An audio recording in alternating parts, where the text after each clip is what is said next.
Hello, this is Hope Rosky with Briggs on Books, and today's guest is Elma Schemenauer. Welcome to the show, Elma. It's great to have you on. It's great to be here. Oh, absolutely. And you're coming to us from Canada, correct? From British Yes, that's Columbia. right. That's wonderful. Well, Elma, I have had a little discussion with you ahead of time, and gosh, what a great book or novel, I should say, that you've written. I really like what you have done with this main character because you were talking a little bit about a young woman in the 1970s who's really trying to find her place, especially when you're talking a little bit about into it with the Mennonite religion. And some of those characters that we see in this particular book that I'm going to have you talk about were characters from a previous. So maybe you could give the viewers a little bit of a segue from the first into this current novel that you wrote. All right. Consider the Sunflowers is the earlier one, and that takes place in the 1940s. And then this one has some of the same characters, as you said, and it takes place starting in 1970. And what I really like in your writing, it's very descriptive. I mean, it's like adjectives aplenty, and to where the readers really get a sense, can visually feel themselves there on that ice skating rink in that first chapter. And and growing up in Maryland, I used to ice skate out on the pond, and and it's like Mother Nature at its best with the things that you see around you. But Yes. it's interesting how Susie is trying to, again, find her way. And sadly, her mother has, I believe, an issue with pills. And even with that, when you talk about any child that in real life that has a parent who is dealing with that, there are always some sort of repercussions. If you have a parent that's dealing with any sort of an addictive substance, in that way.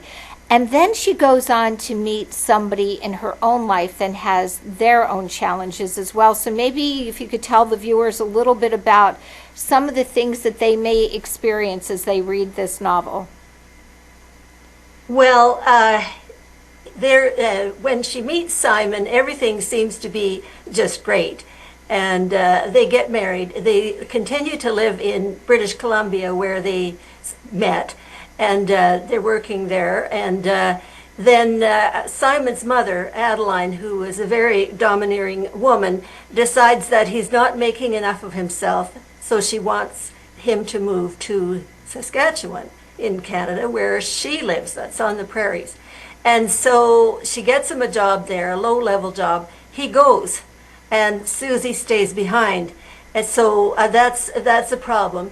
And then when Susie finally does go there to join him, she realizes that there's an issue there. There's an issue there, and their lack of communication around that issue leads to him drinking. Now, he didn't drink before. Mennonites are not really supposed to drink. Correct. To excess, for sure.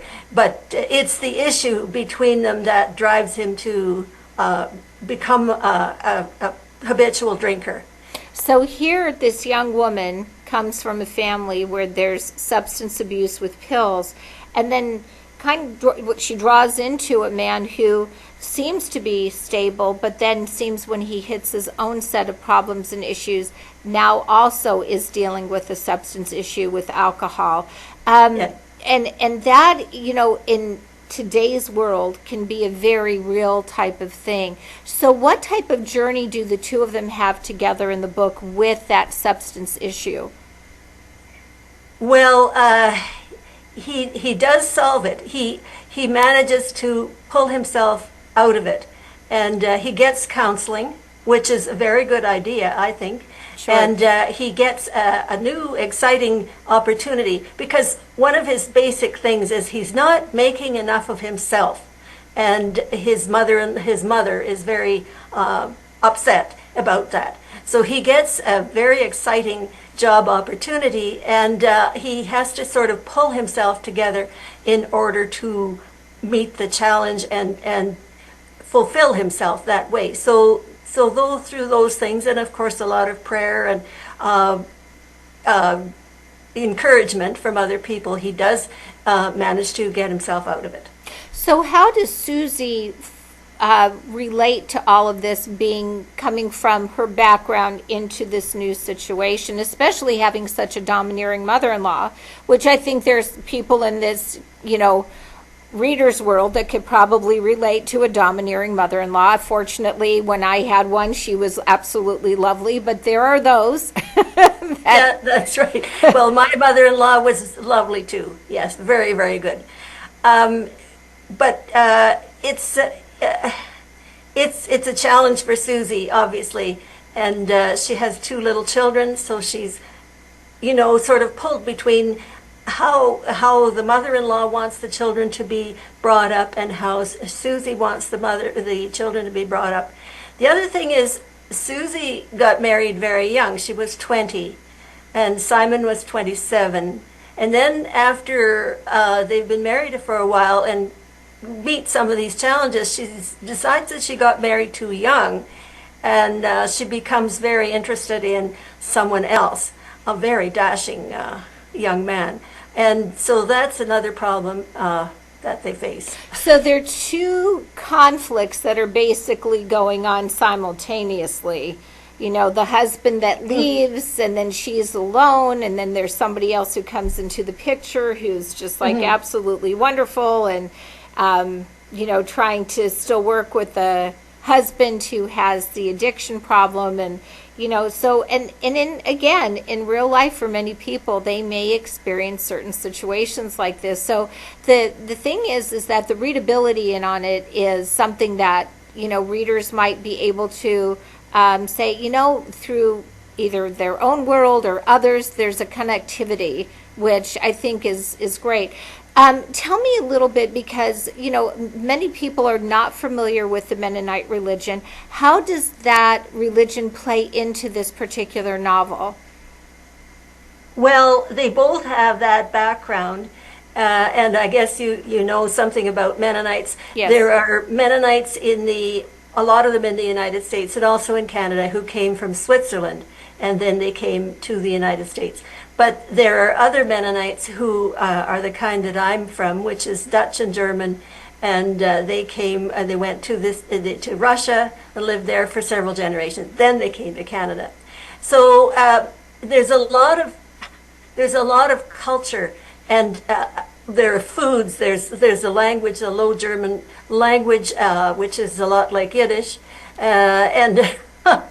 I used to live in Toronto. I lived in Toronto for many years, and I was so surprised that I could hear those conversations, and I could understand them. And sometimes I would even mention to the people that I understood them, because they might not realize that I was, catching on. Right. Well, Yiddish does have that German blend, so yes. Yes, yeah, that's right. So there's a lot. They share a lot of that culture together, and their beliefs and so on, which really becomes, it is something that ties them together, which is very good. But Adeline's interpretation of it, she doesn't seem to interpret it quite right sometimes. She uses it as a club, to make them do what she wants them to do, which is not necessarily the right thing, Right, so, right. Yeah.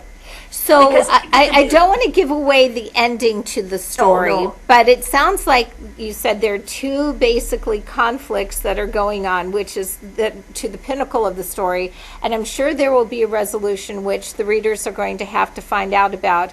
What interests me is the fact, because this is a continuation, are you planning to have a 3rd series carrying some of those characters over? And if so, please describe what you're thinking. Well, it's not going to be the same characters, but it will also be rooted in my Mennonite background, because I find that very rich, and it's sort of the wellspring within me, And so I have it mostly written, although it needs a lot of work, I would say. But it's going to be, again, about Mennonites. It's going to start with a woman who thinks that she's going to get married. She's a writer and editor, very keen on getting married. And then when she's at the church all ready for this, her fiance phones and says that he can't go through with the wedding. Oh, wow. Oh, my goodness. Oh, my goodness. Well, it sounds like you have two that are out that are absolutely wonderful and a third one that'll be on its way. If the readers want to order, where do they find you? How can they order books from you? Okay, they could go to a bookstore or a library, which can order the books, or they can order online from Amazon, Barnes and Noble. In Canada, Chapters Indigo is one of the good ones. And there's a number of other. Actually, the book is on a number of online sites, online book All right, selling. I'd like to bring the book back up on the screen again just so the viewers can take one last look. It's called Song for Susie Epp. And again, this is a story that takes place in Canada.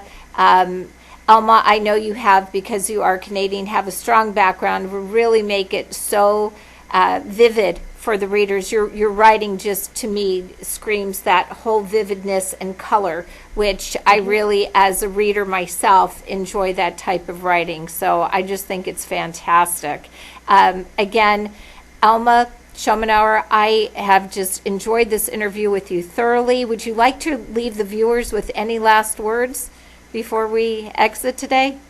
I think it's a book that would be of interest to people who are interested in Western Canada, Western Canadian life in the 1970s. Be interesting to people who have read other Mennonite novels. There are a number of novelists now, Mennonite novelists, and be interesting to them. And I think it sounds like even if you're not of Mennonite religion, just to be able to have a good read, I think this is going to be something that readers will thoroughly, thoroughly enjoy. thank you. You bet. This is Hope Rosky with Briggs on Books.